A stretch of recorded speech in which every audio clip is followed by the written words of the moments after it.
Usurpers here in the land of Dawn. The Drafter game number 3 looking quite interesting, but only one can come out on top. Gonna be parallel jungling again, but actually, yeah, Sekyss starting with the orange, chibi with the purple.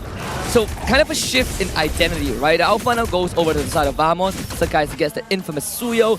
But I want to quickly zone in on that gold lane because Innocent has not played Moskov this playout, but Nets has. And so far, Nets has been amazing on that hero.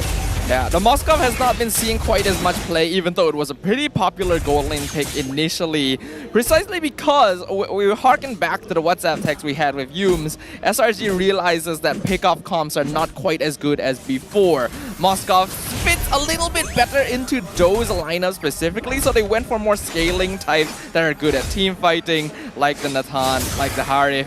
In this case, though, a lot of those options were taken away, and even his favorite Claude was stolen from him by Team Vamos.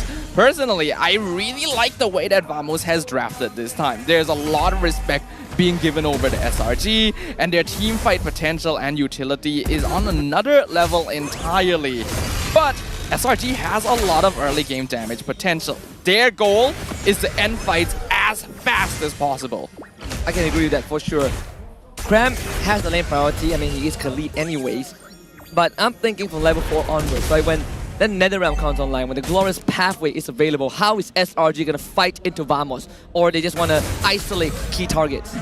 Well, something that Jace brought up earlier is SRG has some macro potential with this Moskov and Loyi. Split push is possible, and if they're able to drag Vamos into different parts of the map, it means that they'll get less value from the Glorious Pathway and the Nether Realm.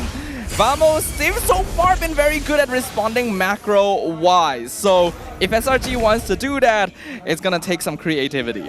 This is always the appetizer of every single game. First turtle fight, whoever wins this usually gets that innate advantage that they can accelerate and get out of control very quickly. But it's Vamos with control right now. Smooth has the split coming from behind, and look at Sekyss, right? Completely zoned out.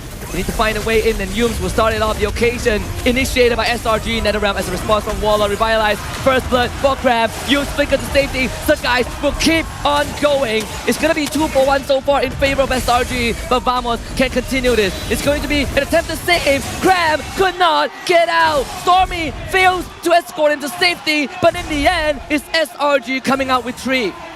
Kind of awkward there, because Kramm actually flickered too far and Smooth almost pulled him back into the diversion, but the timing just so happened to work out, and Kramm still survived. SRG, they were able to burst down the extra HP from the Netherrealm quick enough to actually take control of that fight, since Vamos doesn't quite have enough items yet to really take advantage of their team fight composition. That's gonna give them a bit of a lead early on, but they need to hold on to this, or Team Vamos will scale up to become quite scary mid-game. Good news is that Innocent is winning lane in terms of XP. Definitely put some pressure on Nets and even forced out the sprint. So another 40 seconds without that ability. I mean, talk about that early game damage. We saw that in the first turtle fight. Vamos, they need to help out Nets a little bit, right? Alleviate pressure, but Nets is just not getting the space. And the invasion of the jungle causes Chibi's second death. That's the diversion for you. This Loyi has caught so many people off guard so often. And when you have 2 teams on the level of SRG and Vamos playing head-to-head here, they know jungle timings. Chibi and Sekyss, even if you don't see them, you basically have an idea of where they're going to be. And that means that Stormie's positioning has to be kept track of. And Nets will have to commit the blazing duets, or to thin out the wave and prevent SRG from shaving off the gold plating. Go back to the standstill a bit. SRG holding a near 2k gold advantage at this point, but is it fair to say that priority on the map so far is on the Red Giant side?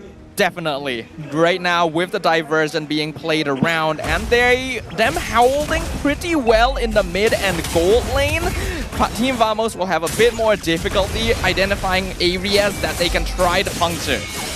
Trying to put a hole in Smooth, but he is glue, so he's gonna stick himself back for sure. Yumes gets gone on, but has a way to disengage. It's all about prepping for the second turtle fight. Diversion right on top of Warlord. Just spotted the timing.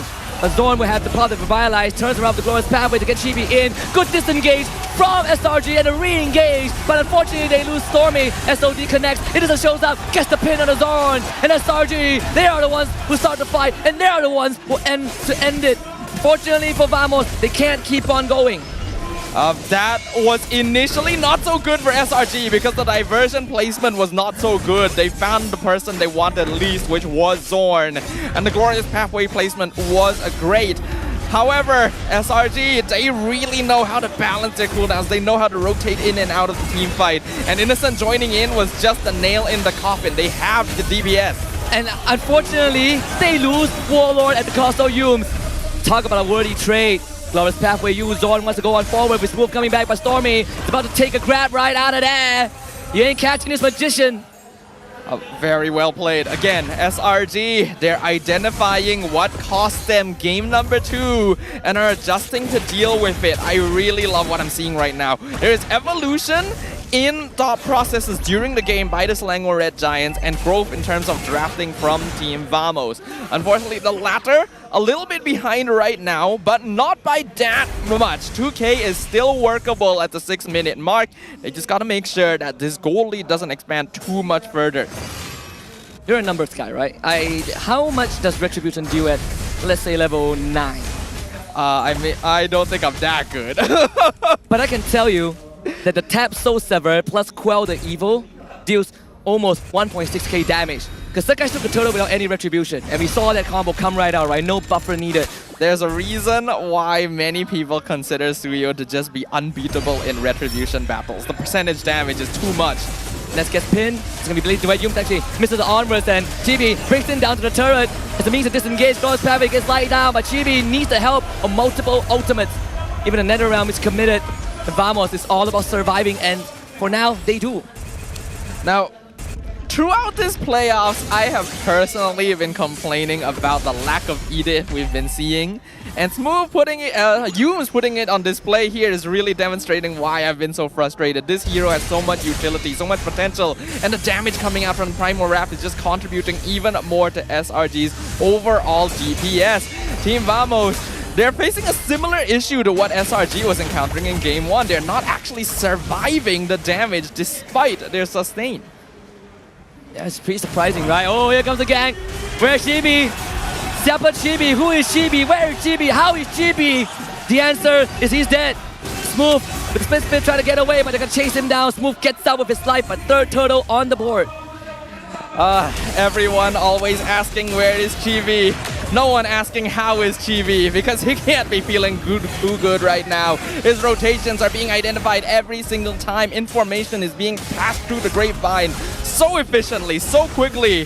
The moment that Yumes saw Chibi walk to the right side of the map, Stormie is right on the ball with the rest of the Selangor Red Giants, and the timing is perfect as well to claim the first Lord for free. We saw Turtle, they waited for it to transform into the Lord, right? Let the Turtle go back to where it belongs. Talk about the Holy Trinity. I think yesterday on the panel, Yi, Loyi, Jushin.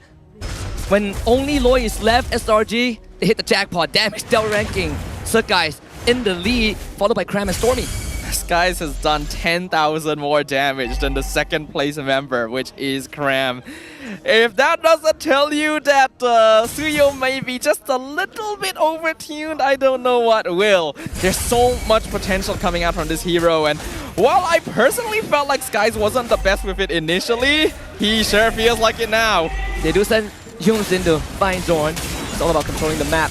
Smooth getting sucked back by the yin-yang reaction.